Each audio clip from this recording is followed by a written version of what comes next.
సినిమాకైనా trailer అనేది ఆయువు పట్టు.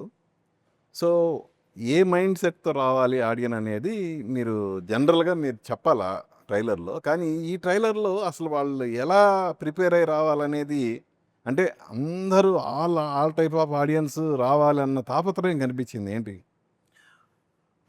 అంటే నేను యాక్చువల్ నా మైండ్‌లో చాలా క్లియర్‌గా చెప్పామనుకున్నాను.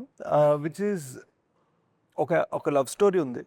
ఆ లవ్ స్టోరీ ఎప్పుడో బద్దలైపోయింది.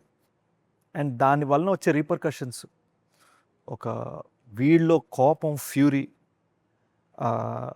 తనలో బాధ, కానీ తన అవసరం ఏంటి? ఇలాంటి సందర్భంలో ఏం జరగబోతోంది? వీళ్ళిద్దరి మధ్యలో వీళ్ళిద్దరు కాకుండా ఈ పెద్ద పెద్ద క్యారెక్టర్స్ ఉన్నారు. అనురాగ్ కశ్యప్ గారు, ప్రకాష్ రాజ్ గారు, అతుల్ కుల్కర్ణి గారు, సునీల్ గారు. What are all these people doing in the film? Hmm. And ఈ దొంగతనాలు ఎందుకు చేయాల్సి వచ్చింది? ఈ ట్రైలర్ కన్నా కూడా బహుశా చేసిన పాస్ట్ ఫిలిమ్స్ వలన ప్రతి సినిమా నేను ట్విస్టే ఇస్తాను అన్నది ఒకటి ఉంటుంది కదా. ఈసారి మేము ఫీలింగ్స్ ఇవ్వడానికి ట్రై చేసాం. ఓకే.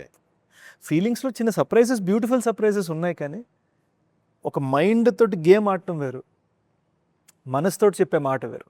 రెండు ఒకటి కాదు. హ్మ్. సో ఇది మనసుతో, ఈ డెకాయిడ్ అనే సినిమా మనసుతో చెప్పాలనుకున్న మాట. ఓకే.